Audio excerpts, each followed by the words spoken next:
Good morning, friends. Mike's MMA Picks here with a spotlight fight, shining a light on a lightweight matchup here at UFC London. We've seen both fighters weigh in. This was one of the reasons I waited on putting out this video. I wanted to make sure that both fighters made weight. Joel Alvarez hitting the mark at 156 pounds. You also have the other side of this fight, Marc Diakiese, who also comes in at 156 pounds. Marc Diakiese coming off of a horrific loss to Michael Johnson, in which he failed to use his grappling prowess to take down Michael Johnson. Now, Joel Alvarez, we have not seen him in action since his devastating, brutal loss to Arman Tsarukyan. Joel Alvarez poses a threat on the feet at distance with his massive reach advantage and powerful strikes. But let's not sleep on his ground game. This is a fighter with 16 submission victories. And you look at the other side of this fight, you see Marc Diakiese, who has utilized wrestling in previous matchups. Borshev, Hadjovic. Does Borshev pose any threat whatsoever off of his back? No, I do not believe he does. Did Damir Hadjovic pose any threat off of his back? No, I do not believe he did. You watch back Marc Diakiese's previous matchups. I faded Marc Diakiese against Nasrat Haqparast. Haqparast was a significant underdog in that spot. I remember the Frankie Perez fight against Marc Diakiese. Marc Diakiese, in certain fights, has shown a propensity to wilt. Here, he's fighting in London, so he should have a lot of folks supporting him in this matchup.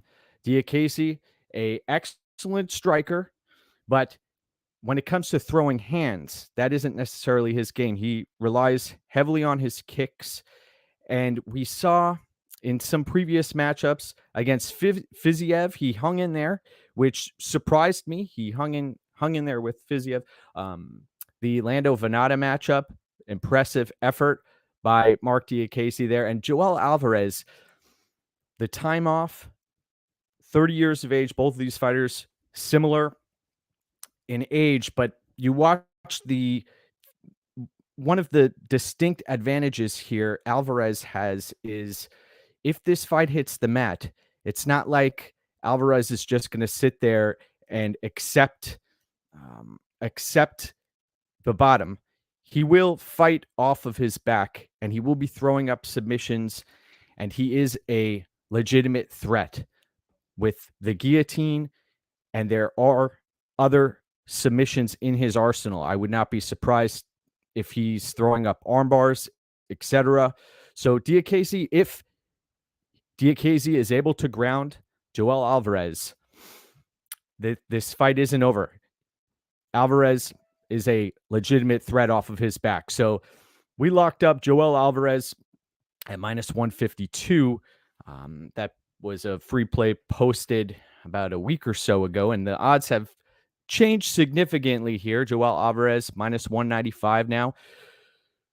We must also mention the Thiago Moises matchup. That was an eye-opener for me. I was a bit of a skeptic when it came to Joel Alvarez's stand-up, and you saw he was able to throw elbows at range on the feet and light a worthy opponent up. So I believe Joel Alvarez is a legitimate threat here. I also believe that he should be the rightful favorite because of his dual threat, both on the feet and on the mat. I must also mention again, Marc Diakiese's victories against Borshev and Hadjovic. You watch those back. Tell me, was Borshev a threat whatsoever off of his back? No. Same goes for Hadjovic. So Alvarez is dangerous everywhere. I'll be picking Joel Alvarez to win. And it wouldn't surprise me to see Marc Diakiese come out here and fight a legitimate, competent game plan. If you do want to check out Alvarez via submission, that is in the vector of plus 125. But Alvarez also has the potential to win this fight via strikes. So give me Joel Alvarez to win here. And I want to wish everybody a fantastic rest of their Friday. Remember, my friends, go get what's yours. Have a fantastic day. And also enjoy UFC London this weekend. We've got some fantastic fights headed our way. Take care.